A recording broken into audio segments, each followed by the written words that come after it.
Muy buenas noches, Dios los bendiga. Otra vez estamos juntos para este seminario de Apocalipsis. En esta noche el tema 5 de 24, ¿no? Las 7 cartas de Jesús con mensajes olvidados. Seminario de revelaciones del Apocalipsis. Buenas noches para todos, que Dios los bendiga. Muy bien. Y aquí estamos con este gran tema.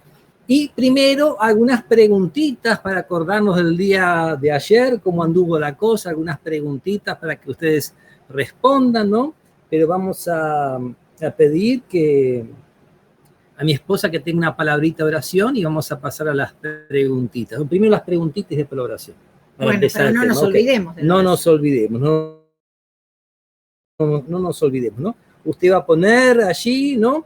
¿Desde cuándo fue ofrecido Jesús, no? Para la salvación del mundo. ¿Desde cuándo?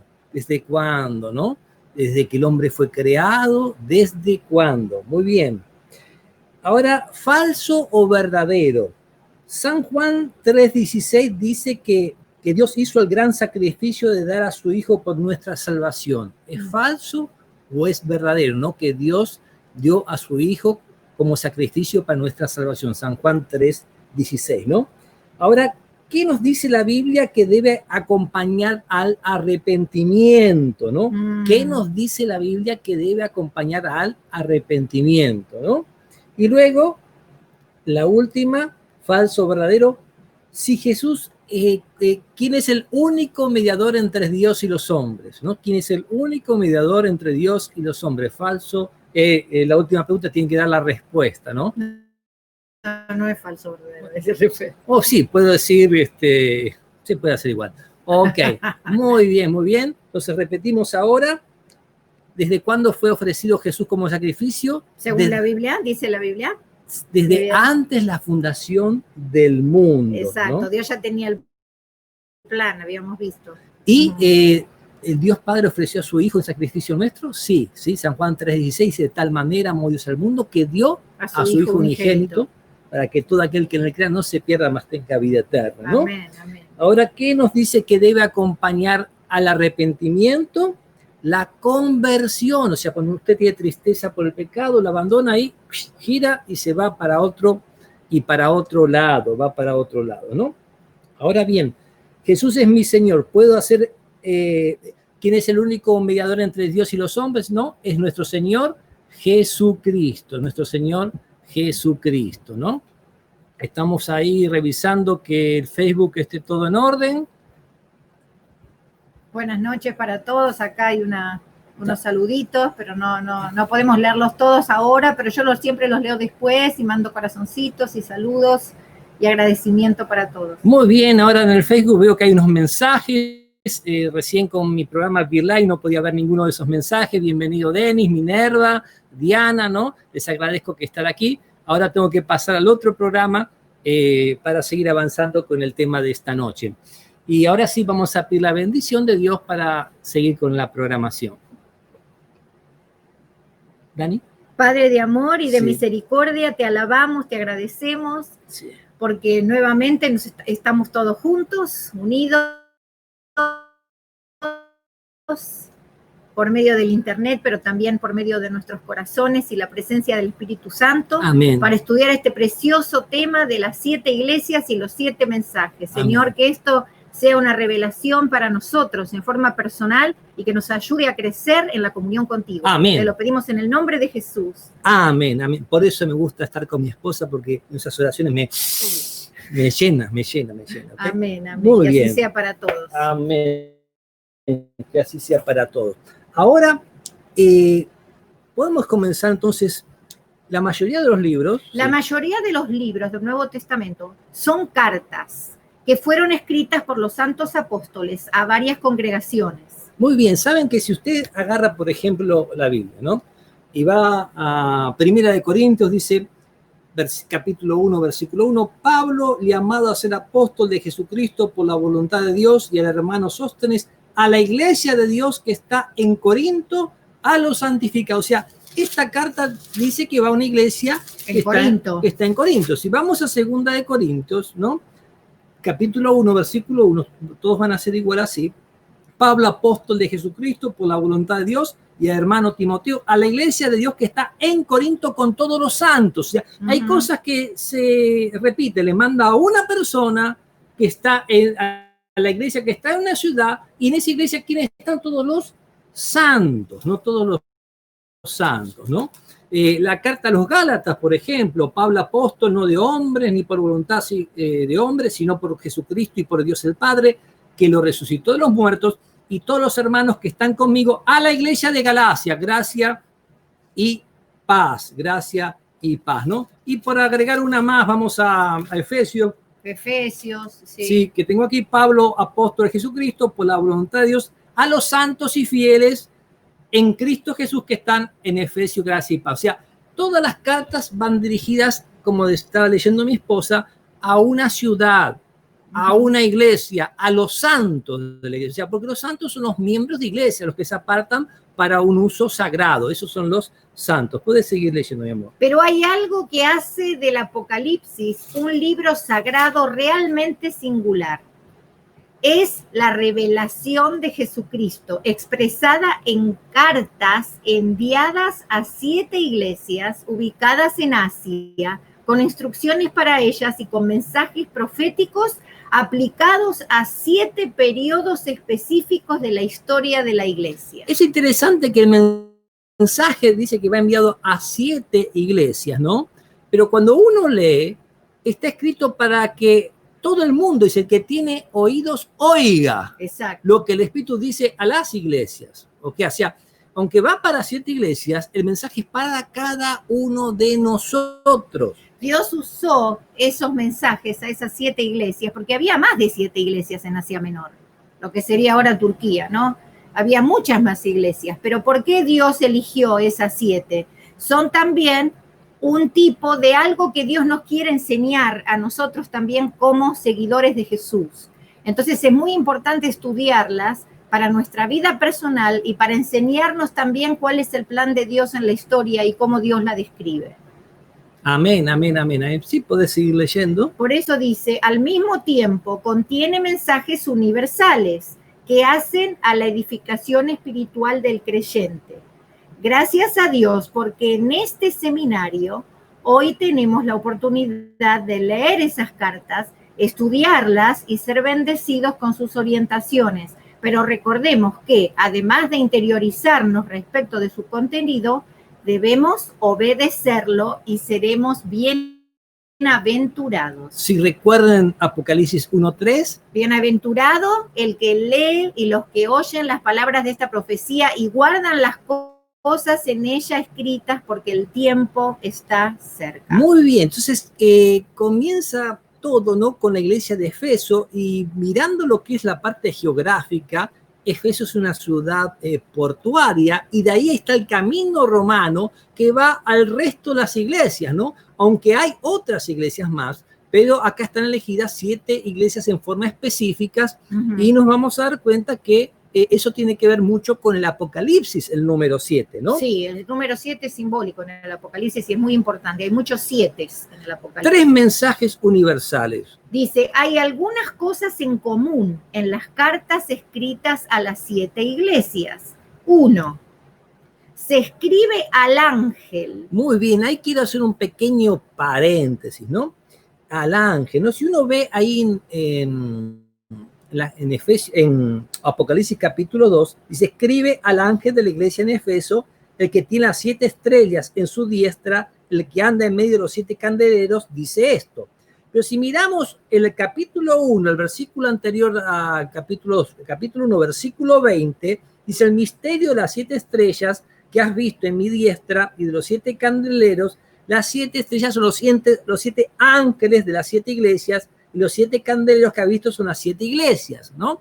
O sea, cada iglesia tiene su mensajero, ¿no? Y cada iglesia tiene su luz, su candelero, su ángel significa su mensajero, ¿no? Amén. ¿Qué podríamos decir un poquito de esto, ¿no? De los mensajeros de las iglesias, ¿no? ¿Qué podríamos decir, no?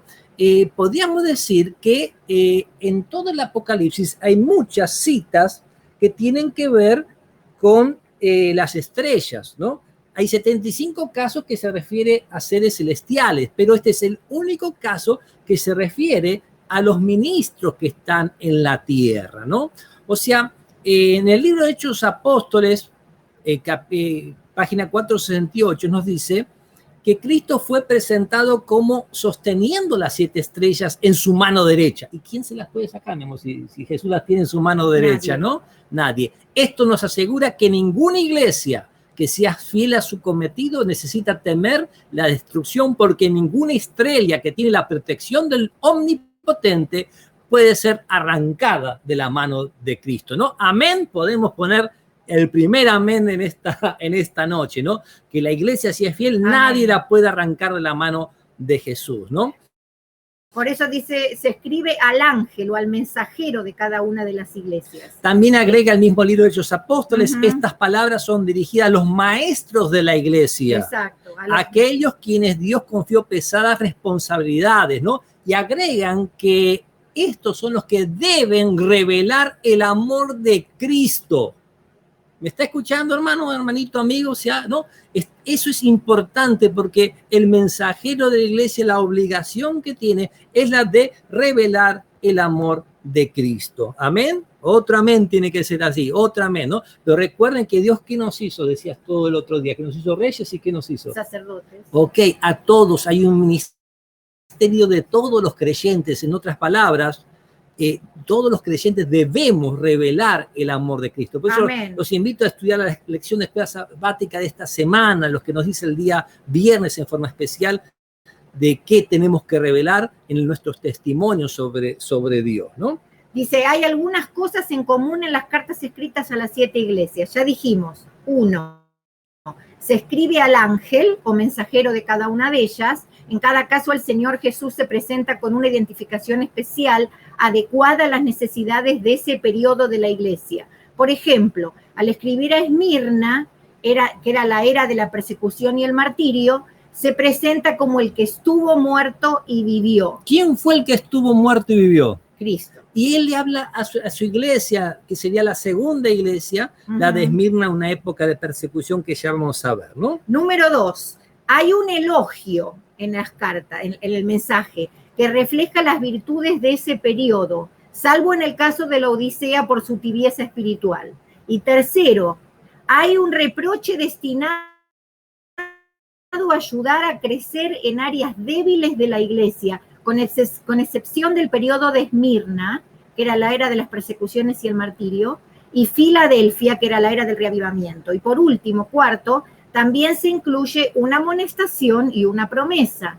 Y las promesas, en fondo, las vamos a ver después en el estudio número 8. Número 8, ¿no? Pero ahora vamos a comenzar con estos 7 mensajes a las 7 iglesias, que fueron 7 iglesias específicas de aquel momento, con problemas específicos que vivía cada una en aquel momento, pero que también abarcan 7 periodos de tiempo de la historia, desde la época de los apóstoles hasta la venida de Cristo, pero que también abarcan tu vida y abarcan mi vida, ¿no? Amén. Abarcan nuestra vida, ¿no?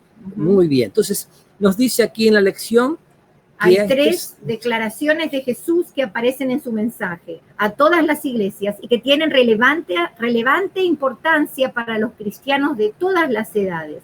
¿Cuáles son esos 3 mensajes universales? Y ahora le pido que tenga su Biblia a mano, porque va a tener que correr un poquito con la Biblia, y si no me va a tener que escuchar a mí sin correr, ¿no?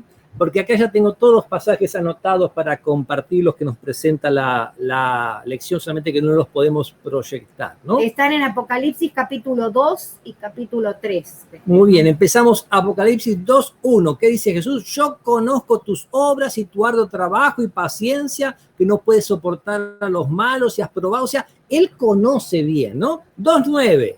Ahora, yo conozco tus obras, otra vez, y tu tribulación y tu pobreza, pero tú eres rico. Sí, en el 2:13, yo conozco tus obras y dónde moras, dónde está el trono de Satanás, pero retienes mi nombre y no has negado mi fe.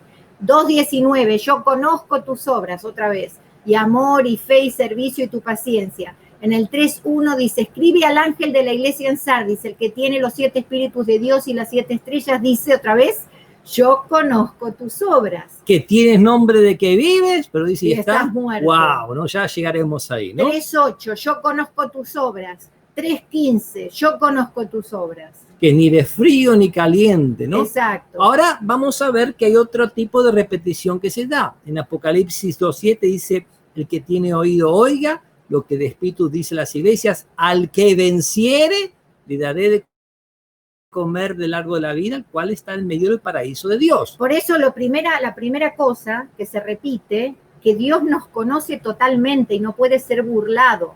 Cuando dice aquí, de esas declaraciones surgen nítidamente 3 mensajes de Dios. 1, Dios me conoce. Muy bien, Dios nos conoce. Y después dice al que venciere, al que venciere, al que venciere todas esas veces. O sea, que es imperativo vencer. Exactamente, ¿no? Y el tercer línea de pensamiento, la tercera línea de pensamiento, empezamos en 2:7, el que tiene oído oiga lo que el Espíritu dice a las iglesias, al que venciere le daré a comer del árbol de la vida, el cual está en medio del paraíso de Dios. El capítulo 2, versículo 11 agrega, el que tiene oído oiga lo que el Espíritu dice a las iglesias, al que venciere no sufrirá daño a la segunda muerte. Son las promesas que veremos luego más adelante en el tema número 8, ¿no? El 2:17, 2:29, 3:6, 3:3 y 3:22 siempre dicen que tiene oído oiga lo que el Espíritu dice a las iglesias, ¿no? Cuando uno lee la palabra de Dios, cuando lee un capítulo o un tema o cierta tópico de algún aspecto, siempre es importante mirar cuáles son los temas, cuál es lo principal que aparece. Y aquí dice, por eso en el estudio, dice, de esas 3 declaraciones surgen nítidamente 3 mensajes de Dios. 1, yo te conozco, dice Dios, ¿no? Jesús. Dios me conoce totalmente y no puedo burlarlo. Por eso es muy importante para Dios que nosotros seamos honestos con nosotros mismos y con Él. Segundo, es imperativo vencer. Por eso todo lo puedo en Cristo que me fortalece. A veces uno piensa que no puede, pero tiene siempre que pensar podemos. que uno puede. Todo lo podemos en Cristo que nos fortalece. ¿Se acuerdan lo que vimos? Que nada está basado en nosotros o en nuestro propio poder o en nuestra propia potencia, sino se refiere a que es Dios el que trabaja en nosotros. Él nos conoce profundamente. Y es imperativo vencer porque estamos aferrados a Él. Ese es el secreto. Por eso dice San Pablo, todo lo puedo en Cristo que me fortalece. Solo no podemos luchar contra el enemigo de Dios en este conflicto, pero sí podemos con Cristo. Y lo tercero, cuando dice, la última parte, dice, debo obedecer la voz del Espíritu Santo siempre, porque da una amonestación. El que tiene oído, oiga. Exacto, el que tiene oído, oiga. Por eso esos 3 temas se repiten todo el tiempo, esas 3 frases, ¿no?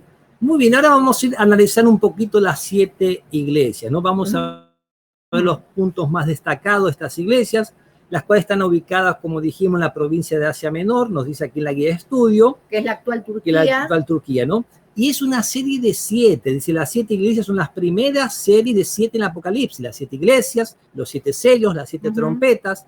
La repetición abundante del número 7 nos sugiere un uso simbólico. Exacto. El hecho de que esta región había más de 7 iglesias sugiere la idea de que fueron escogidas debido a sus características. O sea, estaban pasando cosas que tenían que ver con lo que Juan les envía, ¿no? Exactamente. Y si ustedes se ponen a pensar un poquito, si nos ponemos a pensar, toda la Biblia está por Dios elegida en ciertas historias, porque Dios trabajó siempre en la historia, no solamente en la Biblia, en esas historias que leemos, sino en todo.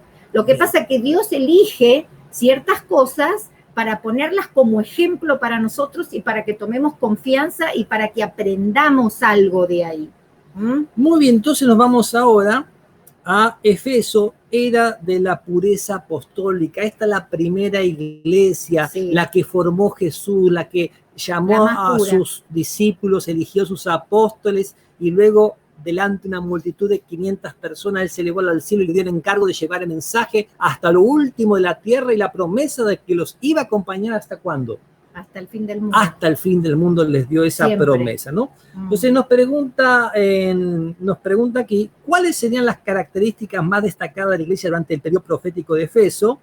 Y vamos a ver que sobre que hay un elogio y hay un reproche. Hay Eso un elogio y un reproche. Sí, en Apocalipsis 2, del 1 al 7, donde dice mensaje a las 7 iglesias, el mensaje a Éfeso, 1 al 7 del capítulo 2 Muy de bien. Apocalipsis. Ahora vamos a leer completamente estos mensajes a las iglesias. Empezamos por Efeso. Empezamos por Efeso. Escribe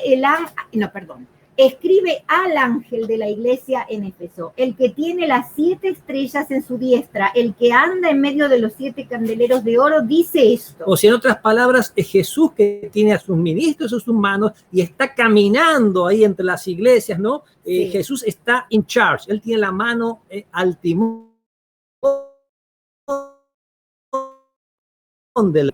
Yo sé tus obras y tu arduo trabajo y paciencia, y que no puedes soportar a los malos, y has probado a los que se dicen ser apóstoles y no lo son, y los has hallado mentirosos, y has sufrido y has tenido paciencia, y has trabajado arduamente por amor de mi nombre, y no has desmayado. Pero tengo contra ti que has dejado tu primer amor. Recuerda, por tanto, de dónde has caído, y arrepiéntete y haz las primeras obras, pues si no, vengo enseguida a ti y quitaré tu candelero de su lugar si no te arrepientes. Pero tienes esto, que aborreces las obras de los nicolaítas, las cuales yo también aborrezco. El que tiene oído, oiga lo que el Espíritu dice a las iglesias. Al que venza, le daré a comer del árbol de la vida, el cual está en medio del paraíso de Dios. Muy bien, entonces, déjeme un comosito, ahí estoy. O sea, Dios conoce cómo es la iglesia. Dijimos que esta es la iglesia apostólica, y cuando uno analiza aquí, dicen que tiene un arduo trabajo, como elogio, tuvo paciencia, pudo soportar a los malos, a esos falsos apóstoles, ¿no? Pero un problema que ha dejado su primer amor, ¿no? Y cuando uno ve la iglesia primitiva, y uno analizando la Biblia, Jesús dijo que iba a haber falsos profetas, falsos maestros. El mismo apóstol Juan, que escribió el Apocalipsis en 1 Juan 4:1, él dice: amados, no creáis a todo espíritu, sino probad si los espíritus son de Dios, porque muchos falsos profetas han salido por el mundo. O sea, sí, uno lee los mensajes evangélicos y encuentra que hay problemas, ¿no? Que hay anticristos, lobos rapaces que hablarían cosas perversas, que no perdonarían al rebaño. Por eso el apóstol Pablo dice: examinarlo todo, retener lo bueno, ¿no? Y en este periodo hay 2 herejías que se conocen como las más peligrosas que tuvo, que fue una, el docetismo, que pensaban como que Jesús no era realmente hombre, ¿no? Era parecido al hombre, pero no era hombre, ¿no? O sea, y Jesús se hizo hombre, ¿no? Eso es lo maravilloso, que siendo Dios se hizo hombre, ¿no? Y los gnósticos, que ellos pensaban que para la salvación no hacía falta Cristo ni la fe, que la salvación la encuentra uno mismo, ¿no?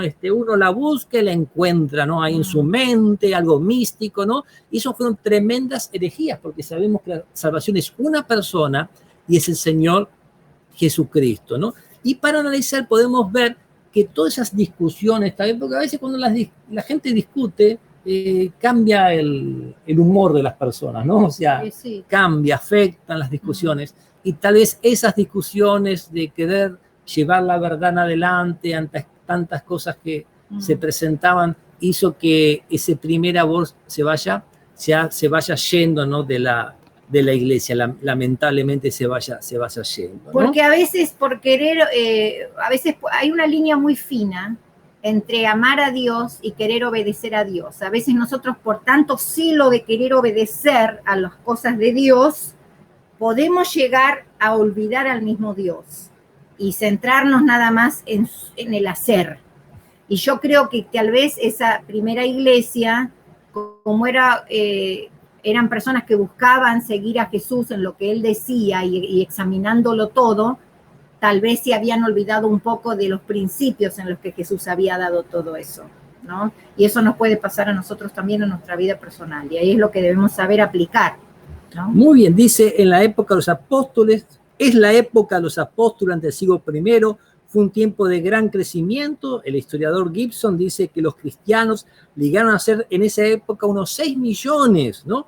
los apóstoles dejaron bien claro en la Santa Biblia la doctrina pura de Cristo. Ahora, ¿qué nos viene ahora? Sí. Bueno, ahora dice Esmirna, Sí. la era de la persecución y del martirio. ¿Cuáles serían las características más notables de la época de la iglesia simbolizada por Esmirna? Apocalipsis 2, y va del 8 al 11, el mensaje de Esmirna, y dice: escribe al ángel de la iglesia en Esmirna, el primero y el postrero, el que estuvo muerto y volvió a la vida, dice esto: yo sé tus obras y tu tribulación y tu pobreza, pero eres rico. Y la blasfemia de los que se dicen ser judíos y no lo son, sino sinagoga de Satanás. No temas en nada lo que vas a padecer. Mira, el diablo va a echar a algunos de vosotros en la cárcel para que seáis probados y tendréis tribulación durante 10 días. Sé fiel hasta la muerte y yo te daré la corona de la vida. El que tiene oído, oiga lo que el Espíritu dice a las iglesias. El que venza no sufrirá ningún daño por la parte de la muerte segunda.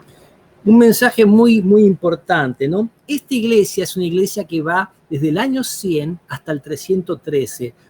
El 313 es cuando el emperador Constantino hace un decreto donde se deja de perseguir a los cristianos. O sea, ven que hay mucha persecución y hubo primero persecuciones esporádicas, después persecuciones sistemáticas. Las más terribles fueron las de Diocleciano, ¿no? Pero esa iglesia perseguida, ¿no? El Señor le dice: no temas en nada lo que vas a padecer. El diablo echará a algunos de vosotros en la cárcel. A veces estamos algunos en la cárcel de las drogas, del vicio, pero este estaba en la cárcel por seguir fieles a Jesús, al Señor, ¿no? Y dice: sé fiel hasta la muerte. Y yo te daré la corona de la vida. Y el que muriere, tengan atención a esto, porque lo veremos más adelante, no sufrirá daño de la segunda muerte. O sea, hay una segunda muerte. El morir es un dormir, se espera la resurrección de los muertos, pero Jesús dijo que había una resurrección para vida y una resurrección para condenación, ¿no? Y a mí lo que me llama la atención de este mensaje, dice: yo sé tus obras y tu tribulación y tu pobreza, pero dice: pero tú eres rico. O sea, Dios veía, aunque ellos estaban perseguidos y probablemente no tenían nada y tenían que correr de un lugar para otro, y a veces quizás no tenían ni para comer y sufrían necesidades, para Dios eran ricos. ¿Por qué? Porque vivían para Él. Era una iglesia que no tenía miedo de proclamar al Salvador, a pesar de tener una persecución literal, física, que representaba la muerte, y no cualquier muerte, porque los romanos eran bien sádicos para matar. El Coliseo fue alumbrado con cristianos, ¿no? A través de Nerón, podemos recordar, ¿no? Y hubo 10 años de persecución, dice 10 días, ustedes saben que proféticamente un día equivale a años, ¿no? Algunos dicen que hubo un periodo constante de persecución, más o menos 10 años, un periodo, nos dice aquí la lección, representa la iglesia del año 100 al 313, fue el periodo de horrendas persecuciones del Imperio Romano contra los cristianos, los cuales fueron quemados vivos, decapitados, entregados a las fieras en el circo romano, ¿no? Dice: para esos fieles mártires el Señor no tiene reproches. Amén. El periodo terminan con el edicto de tolerancia de Milán, firmado por Constantino en el 313, donde él mismo se hace cristiano, ¿no? Entre comillas. Nosotros los dos hicimos lo mismo. Entre comillas. Porque ¿no? le convenía más que perseguir. ¿Usted quiere ser un buen cristiano? Share, comparta, apriete el botoncito, no se olvide. No deje de hacer eso. ¿Se acordó o lo hace ahora? ¿Okay? Nunca sabe quién puede ver estos mensajes. Muy bien, estamos para compartir la palabra de Dios, ¿no? Ahora vamos a entrar en Pérgamo, una era de compromiso, sería la tercera iglesia, la iglesia de Pérgamo. Dice: ¿cuáles serían los rasgos principales de los cristianos durante la época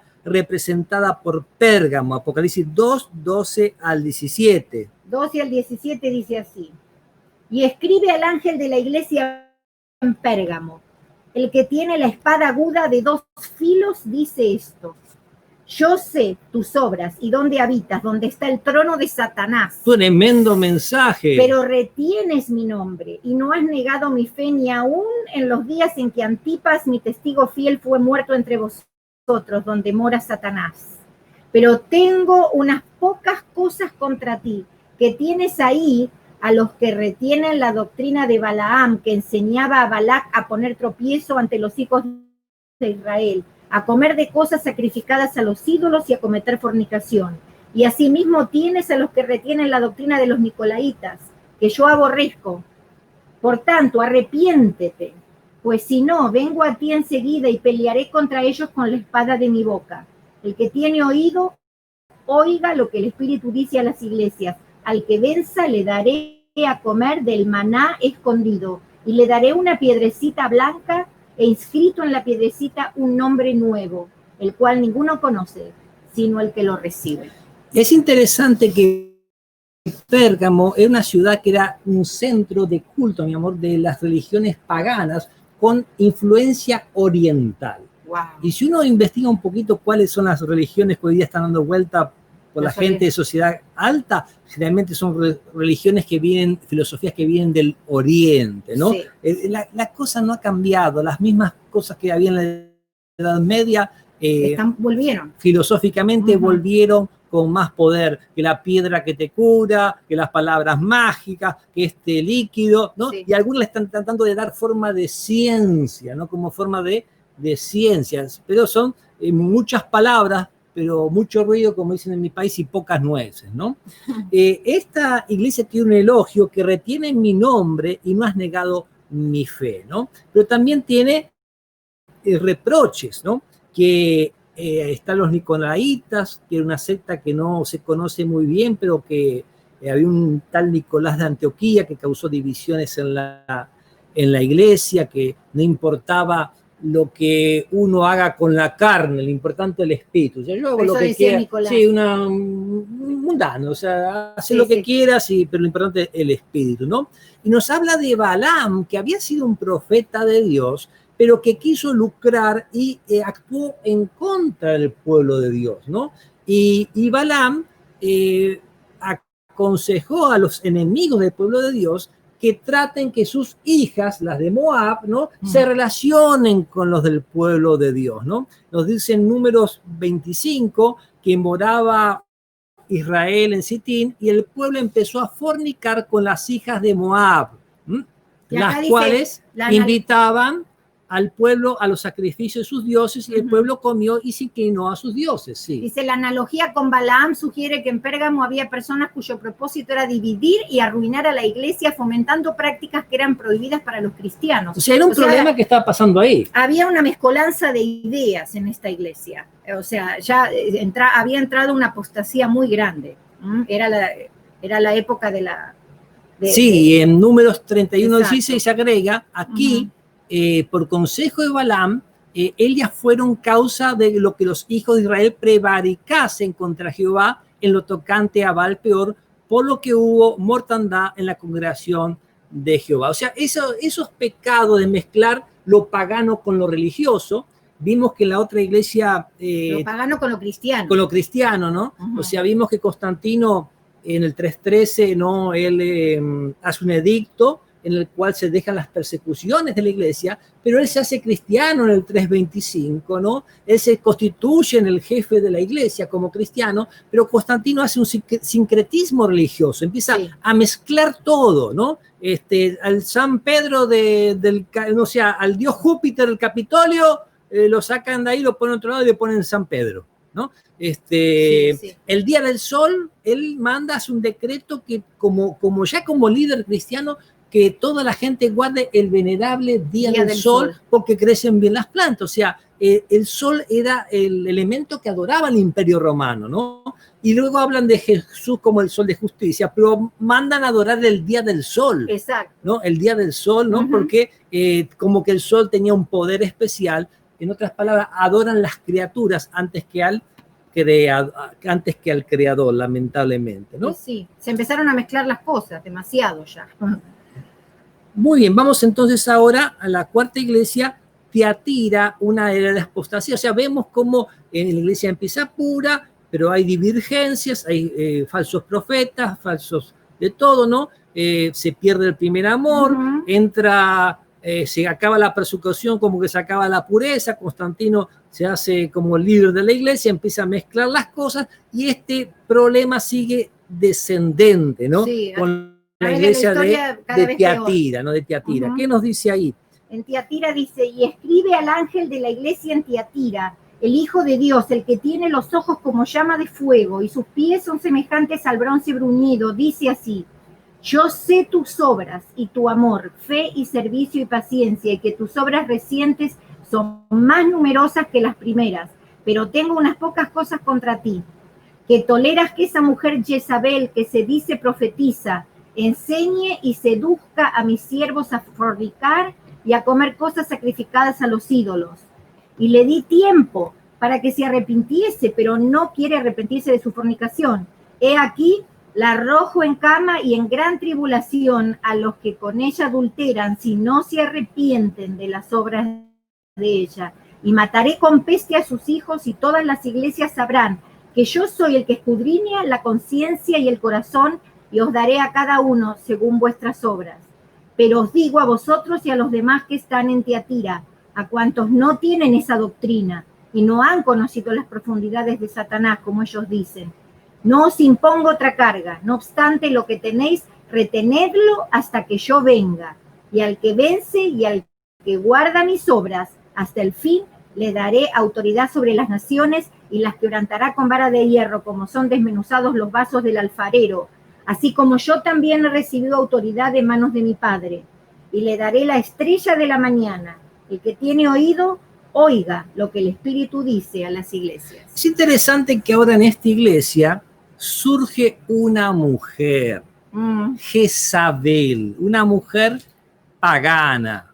Si vamos a Primera de Reyes, 16:31. Pero claro, proféticamente, ¿no es cierto? O sea, simbólicamente. Simbólicamente. Siempre tenemos que pensar que como lo que se habla aquí en Apocalipsis es simbólico.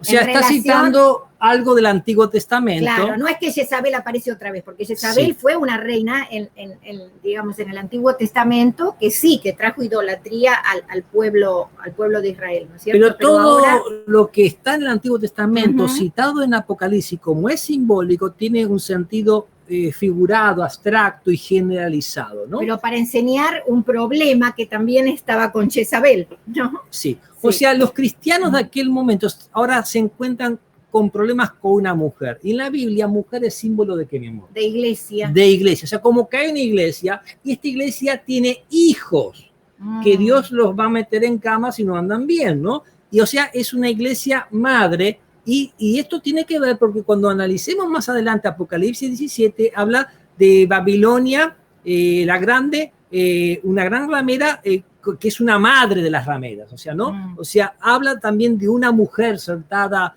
¿no? Sobre una bestia vestida de púrpura escarlata con un cáliz de oro, o sea, ¿no? Entonces nos dice en Primera de Reyes 16:31, porque le fue ligera cosa andar en los pecados de Jeroboam, hijo de Nabat, y tomó por mujer a Jezabel, hija de el Baal, rey de los sidonios, y fue y sirvió a Baal y lo adoró. O sea, el rey Acab toma a esta mujer. El rey Acab era un rey israelita, ¿okay? Que ¿no? se casó con Jezabel, que era una mujer pagana. Sí. Y ella trajo todas estas doctrinas espurias a Israel y, por supuesto, afectando a la creencia del único Dios. ¿No es cierto? Sí, o sea, en otras palabras, esto simboliza un poder en la Edad Media, ¿no? Que trae la apostasía al pueblo de Dios, ¿no? Exacto. Ese es lo que está tratando de figurar. En aquel tiempo había también cristianos que trataban de ser fieles, como los valdenses, como la Reforma en Inglaterra, pero ellos no llegaron a lo que fue el protestantismo, no alcanzaron a llegar eso, ¿no? Y Dios le dice que retenga hasta que yo venga, o sea, como que le empieza a ver ya la venida de Cristo, ¿no? Hasta que yo venga, esa promesa que dio Jesús de que iba a venir, ¿no? Amén. Muy bien. Seguimos avanzando entonces con la lección. El elogio, el amor, el servicio, la paciencia, el reproche que toleraban a Jezabel, ¿no? Y qué palabras indica que todavía queda un pequeño remanente, es que había algunos que no Sí. habían adquirido esas profundidades de Satanás, ¿no? Sí, porque en el 24 es que dice, Sí. pero os digo a vosotros y a los demás que están en Tiatira, a cuantos no tienen esa doctrina y no han conocido las profundidades de Satanás. O sea, hay personas buenas que no han conocido eso. Sí, ¿No es un cierto? mensaje a las Sí. iglesias en forma general, a los cristianos, ¿no? Lo que Y tenéis, están los retenedlo. fieles y están los que están dentro de la apostasía, Exacto, ¿no? exacto. Ahora nos vamos a la quinta iglesia, la Sardis, que es la era de la Reforma, o sea, ¿no? Está la iglesia En el siglo anterior, XVII. de Jezabel, estuvo toda la Edad Media, ¿no? La Edad Oscura, lo que se llama, y luego ahora viene la iglesia que tiene que ver con la Reforma, la iglesia de Sardis. Sardis corresponde a la iglesia en el siglo XVII y primera parte del siglo XVIII, cuando la verdad bíblica comienza a abrirse paso por medio de la predicación de los reformadores. Apocalipsis 3:2 profetiza la tragedia vivida por iglesias que al fallecer sus fundadores dejaron morir parte de las verdades descubiertas y predicadas por los reformadores. 3:2 dice, sé vigilante y consolida lo que queda, lo que está a punto de morir, porque no he hallado tus obras perfectas delante de Dios. O sea, tienes nombre, ¿no? Le dice a Sardis, ¿no? O sea, como que tiene una reputación, pero esta reputación es una hipocresía. Porque lamentablemente los reformadores fueron avanzando en doctrinas, en cosas, pero como había discusiones, ¿no? Empezaron a hacer sus credos de fe y estancaron todo lo que habían llegado. O sea, no alcanzaron a seguir, se moría el reformador y ya no avanzaba más, y luego, lamentablemente, no había mucha diferencia con lo que estaban antes a con lo que estaban ahora, en ese momento, ¿no? Muy bien, seguimos avanzando, entonces vamos a ir a otra iglesia. Que es la iglesia de Filadelfia, ¿no? Sí, la Filadelfia, amor fraternal, ¿no? Una iglesia que no le da reproche, ¿no? Filadelfia, que quiere decir amor fraternal, representa la última parte del siglo XVIII y la primera del siglo XIX, con el nacimiento de la expansión misionera y la organización de las sociedades bíblicas. Comienza a estudiarse Daniel y Apocalipsis y surgen los mayores reavivamientos de la historia. Muy y esto bien. no es algo que les decimos nosotros. Si ustedes buscan, existe algo histórico llamado el Gran Despertar, The Great Awakening, en inglés, el Gran Despertar, en el que muchas personas de distintas partes del mundo comienzan a estudiar la Biblia y a darse cuenta que Jesús va a volver y empiezan a predicar esa doctrina y a esparcirla por todos los lugares, y hay un gran reavivamiento espiritual en esa época. Podemos decir que Filadelfia comienza con la caída del poder perseguidor a través de la Revolución Francesa, que el líder de la Iglesia Romana, el general Berthier, lo toma preso y muere en exilio, ¿no? Y está el papado 2 años sin líder, ¿no? Y termina con el comienzo de del juicio investigador, que eso lo vamos a ver en las profecías de las 70 semanas de Daniel capítulo 9. O sea, Amén. Hay una profecía de las 70 semanas y que muestra a partir del año 457 de la orden para restaurar y edificar a Jerusalén. Esa profecía va hasta el Mesías, hasta su bautismo, hasta su muerte en la cruz, marca cuando el evangelio es predicado a los gentiles con la muerte de Esteban, y avanza en el tiempo hasta 1844, donde se hace la purificación del santuario, que es un tema que tiene de juicio, ¿no? Exacto. De juicio, ¿no? O sea, esto es para estudiar más adelante, pues esto marcaría el periodo de la iglesia de Filadelfia, ¿no? ¿Leíste lo del Apocalipsis 7 al 13? Dice, escribe al ángel de la iglesia en Filadelfia. Esto dice el santo, el verdadero, el que tiene la llave de David, el que abre y ninguno cierra, y cierra y ninguno abre. Yo sé tus obras. He aquí, he puesto delante de ti una puerta abierta, la cual nadie puede cerrar, porque aunque tienes poca fuerza, has guardado mi palabra y no has negado mi nombre. Mira, yo entrego de la sinagoga de Satanás a los que dicen que son judíos y no lo son, sino que mienten. He aquí, yo haré que vengan y se postren a tus pies y reconozcan que yo te he amado. Por cuanto has guardado la palabra de mi paciencia, yo también te guardaré de la hora de la prueba que está por venir sobre el mundo entero, para probar a los que moran sobre la tierra. Mira que vengo enseguida, retén lo que tienes para que ninguno tome tu corona. Al que venza, yo le haré columna en el santuario de mi Dios, y nunca más saldrá de allí, y escribiré sobre él el nombre de mi Dios y el nombre de la ciudad de mi Dios, la nueva Jerusalén, la cual desciende del cielo de mi Dios, y mi nombre nuevo. El que tiene oído, oiga lo que el Espíritu dice a las iglesias. Me gusta acá porque ahora la inminencia, la venida de Jesús se ve más porque dice, he aquí que yo vengo pronto, sí. ¿No?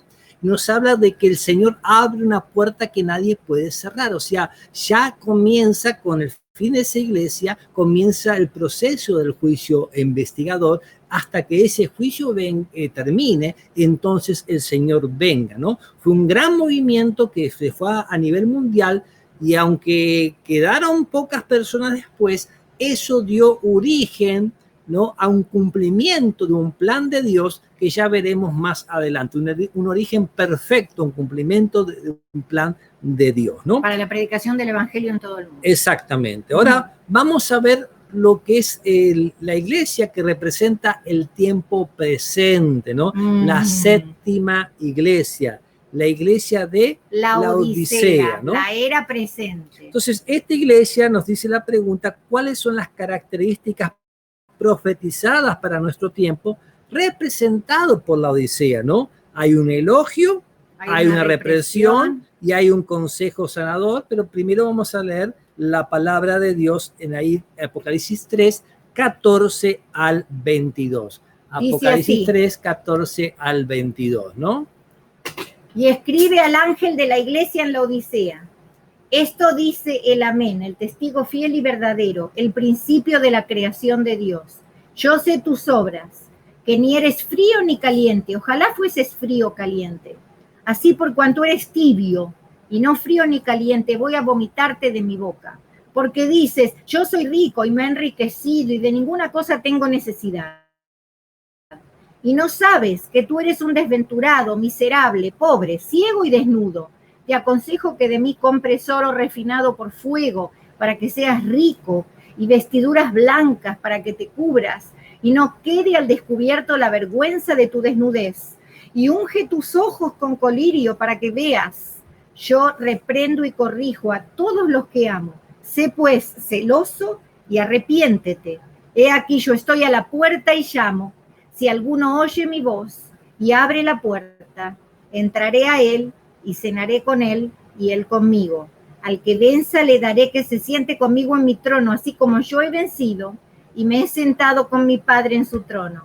El que tiene oído, oiga lo que el Espíritu dice a las iglesias. Wow, ¿no? ¿Dónde nos escondemos? Debajo de la mesa, ¿no?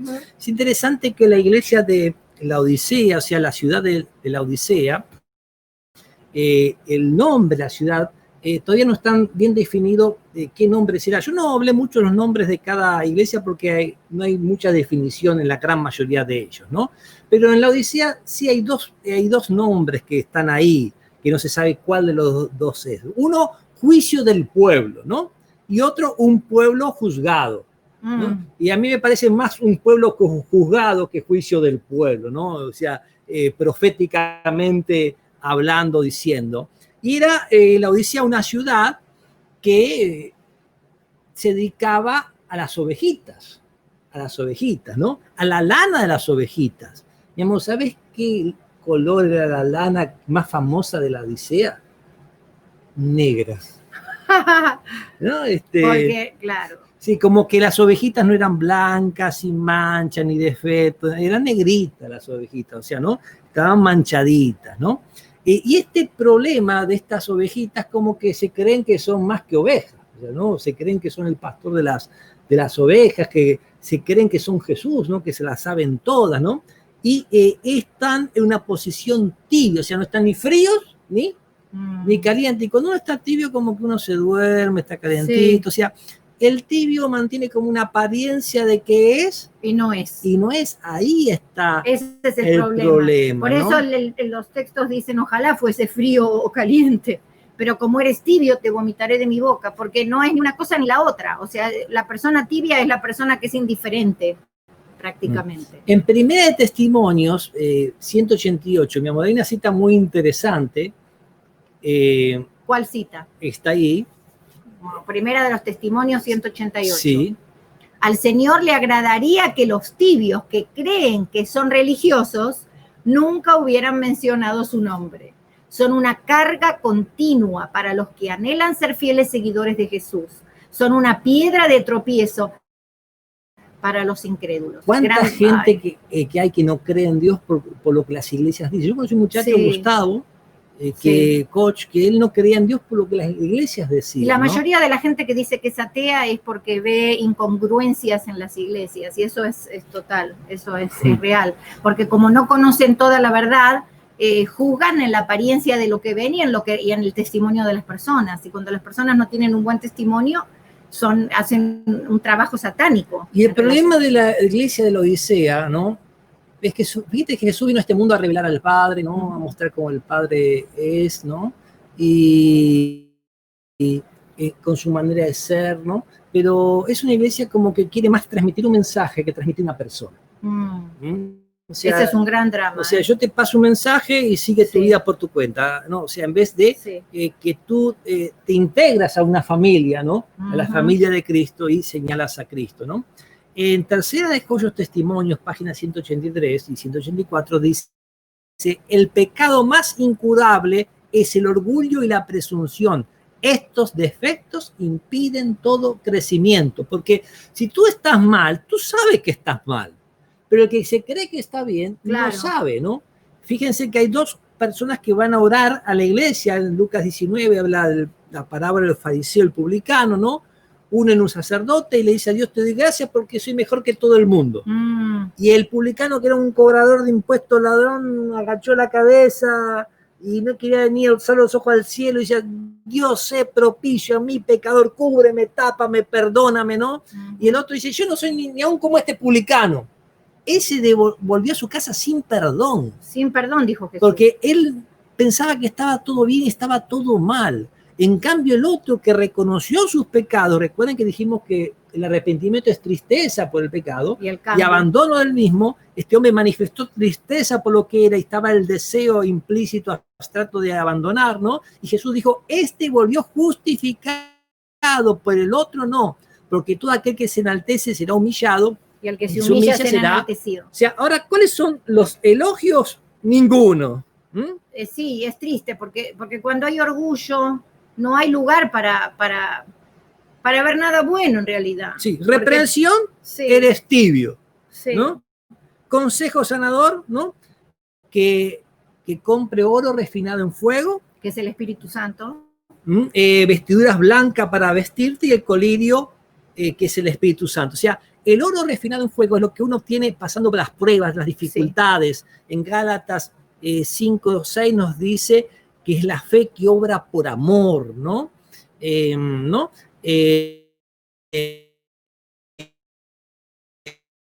Y va quemando lo que no sirve y queda lo que sirve. Uno el carbón lo transforma en diamante, ¿no? Exacto. El oro refinado en fuego, ¿no? Por eso es tan importante reconocer y buscar al Señor y saber que en el momento que estamos pensando que somos mejores que los demás, estamos siendo un laodicense. Las vestiduras blancas es la justicia de Cristo. Recuerden que las ropas, dijimos el otro día, que eran emblanquecidas ¿con qué? ¿Con bleach? No, con la sangre del Cordero. Con la sangre del Cordero. La vida de Jesús significa. La vida de Jesús es transmitida a nuestra vida. O sea, el Padre no mira los defectos que tenemos, sino mira al Cristo que hemos aceptado, ¿no? Y lo interesante es que le dice, cuando le dice, te aconsejo que de mí compres oro refinado en fuego, cuando le dice cuando habla de cubrir, hay vestiduras blancas para que te cubras y no quede al descubierto la vergüenza de tu desnudez. Las vestiduras blancas son la justificación de Dios, o sea, la justificación de Jesús. Esta iglesia es una iglesia que no está salva de esta manera, porque no está aceptando ni la justificación de Dios, de Jesús, ni siquiera y la obra del Espíritu Santo en su vida. Y lo peor es que se cree salva, lo peor es que se cree rica. Entonces ahí es cuando es muy importante lo que dice después, ¿no? Yo estoy a la puerta y llamo, dijo Jesús, si alguno oye mi voz y abre la puerta, entraré a él y cenaré a él y él conmigo. Por eso ahí está el vencer del que habla la palabra. Por eso dice después, al que venza le daré que se siente conmigo en mi trono. Tenemos que dejar a Jesús que trabaje en nosotros. Amén, amén, ¿no? Hablando un poquito más del colirio, ¿no? Que es el Espíritu Santo, que es el que nos convence de pecado, de justicia y de juicio, ¿no? La intención del Señor es que abramos los ojos y podamos ver nuestra condición. Si no nos damos cuenta cómo estamos, no nos vamos a salvar. Y el Espíritu Santo es el que te va a hacer dar cuenta de poder distinguir de lo que es verdad, de lo que es mentira, de lo que está bien, de lo que está mal. El Señor dice, quiere que tengas colirio para que veas. Exacto, por eso Jesús mismo dijo, no todo el que me dice Señor, Señor, entrará en el reino, sino el que hace la voluntad de mi Padre. Dios, cuando Jesús está realmente con nosotros, es imposible que no haya una transformación en nuestro pensar, en nuestro accionar, en buscarlo a Él. Es imposible que no haya una amistad. Entonces, no, con Jesús, por supuesto. Entonces, no es solamente decir, sí, Señor, yo creo en ti, tú moriste por mí. Eso es la primera fase. Pero después hay todo un proceso que Dios trabaja en nosotros y va haciendo a medida que vamos creciendo en Él. Y es importante que lo dejemos trabajar, porque si no lo hacemos, estamos bloqueando al Espíritu Santo. Pero hay vencedores, hay una promesa para los vencedores, claro que hay, ¿no? Gracias a Dios, ¿no? Y por eso lo importante es la reconsagración diaria y saber que estamos siempre con el Señor y no, porque de a poquito uno a veces se va como alejando y casi sin darse cuenta en este mundo tan loco y que nos tiene tan ocupados, aún en medio de la cuarentena. A veces nuestros pensamientos, nuestro accionar, nuestras actitudes nos van alejando. Y por eso es muy importante que siempre busquemos al Señor como un amigo personal, que hablemos con Él, que oremos con Él, que en cada cosa lo tengamos bien presente.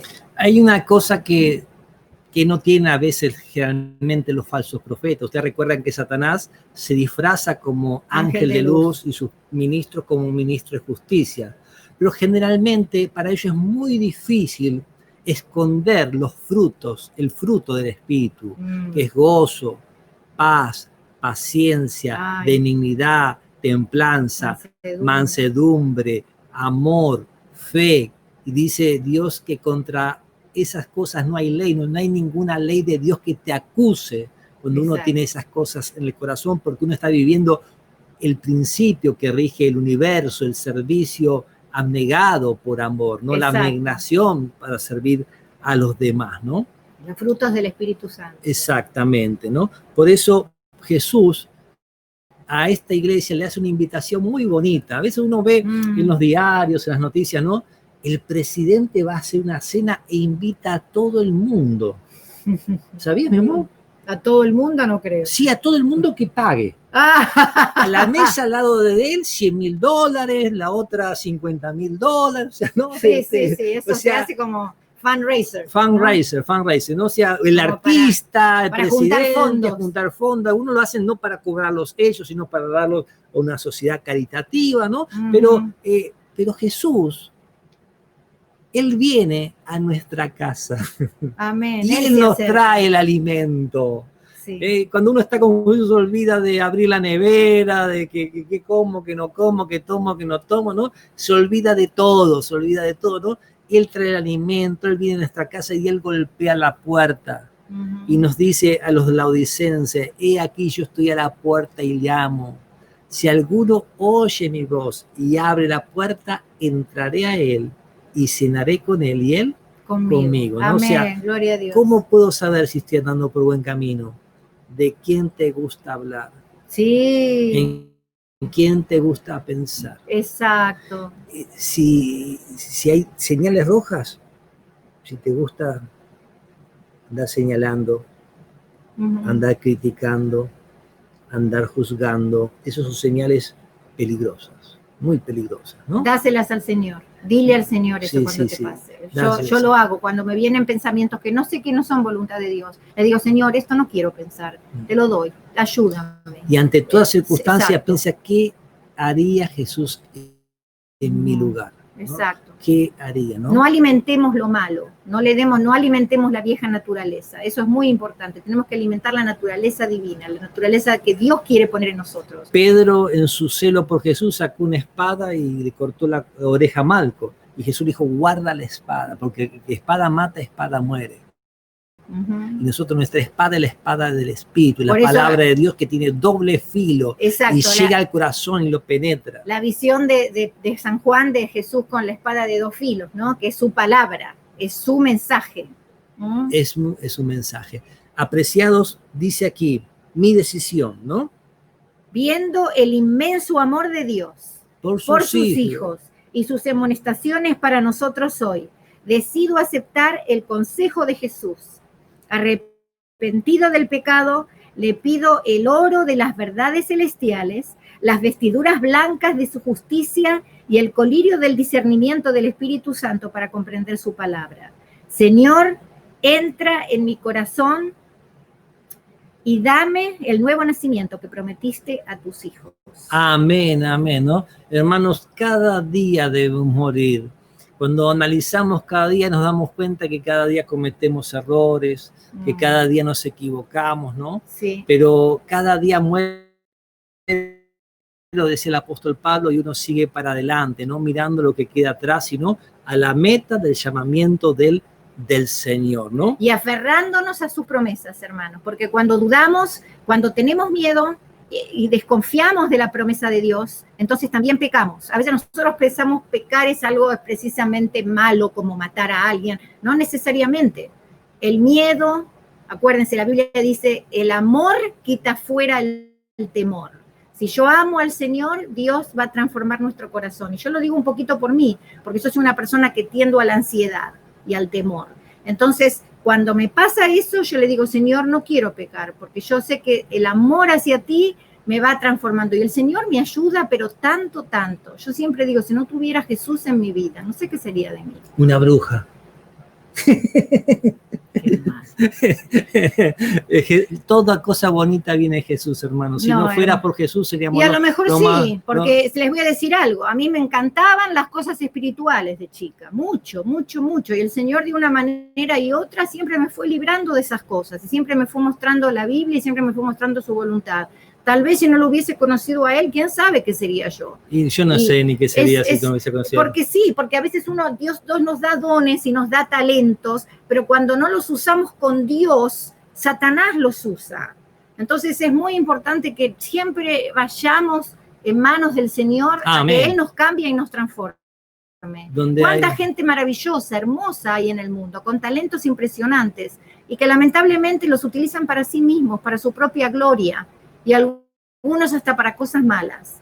Entonces, tenemos que saber que todo lo bueno que viene de nosotros es regalo de Dios, pero también debe ser devuelto a Él. Amén, amén, amén. Dios te dio a vos para mí, pero yo no te voy a devolver. No, claro, me tenés que devolver porque primero soy de Jesús. Amén, amén. Okay. Hermanos, mañana tenemos las promesas de la venida de Jesús en el Apocalipsis. Sí, muy lindo. Recuerden que en la Santa Cena, antes de ascender al cielo y de pasar por la cruz, él dijo, voy pues a preparar lugar para vosotros. Vamos a las buenas nuevas, que ya en el mensaje de la iglesia, a las 7 iglesias, iban en un increyendo, ¿no? Que vengo pronto, vengo en breve, ¿no? O sea, se iba presentando la venida del Señor. Así que compartan y avisen, va a ser la lección número 6. Qué rápido está pasando esto. Muy rapidito. Así que, hermanos, Dios los bendiga. Si no han compartido, acuérdense a compartir ahora. No me hagan sufrir pensando que no prestaron el share, ¿no? Pero no por nosotros, sino porque es muy importante que todo esto se conozca, hermanos. Más que nunca. Jesús viene pronto. Jesús viene pronto. Un gran abrazo y vamos a finalizar con oración. Amén. Señor, gracias porque tú nos das promesas maravillosas. No solo golpeas las puertas del corazón, sino estás ahí diciendo que si vencemos, Señor, en ti, ¿no? Nos harás sentar contigo en tu trono, así como has vencido tú y te has sentado con el Padre en tu trono, Señor. Amén, Padre amado. Estamos en un mundo con problemas, dificultades, pero tú estás con tu mano sosteniendo a cada estrella de esta iglesia, a cada iglesia, Señor, para que alumbre como corresponde. Amén. Bendice a cada persona que escucha este mensaje, que tengamos idea de que no estamos solos, Que tengamos idea que los cristianos de toda la historia han tenido sus problemas, han tenido sus dificultades, pero tú los has reprendido, tú los has amonestado, Sí, y Señor. todos los que se arrepienten y cambian, ¿no? Tendrán grande, amplia y generosa entrada en el reino de los cielos. Amén, Padre. Y a ti, oh Dios nuestro, sea la gloria y la honra por los siglos de los siglos. Amén. Amén. Tengan un sueño reparador, Dios los bendiga. Que Dios los decidas... bendiga a todos. Les mando un beso muy grande y que Jesús nos acompañe y sigamos estudiando con mucho fervor. Amén, que así sea. Amén.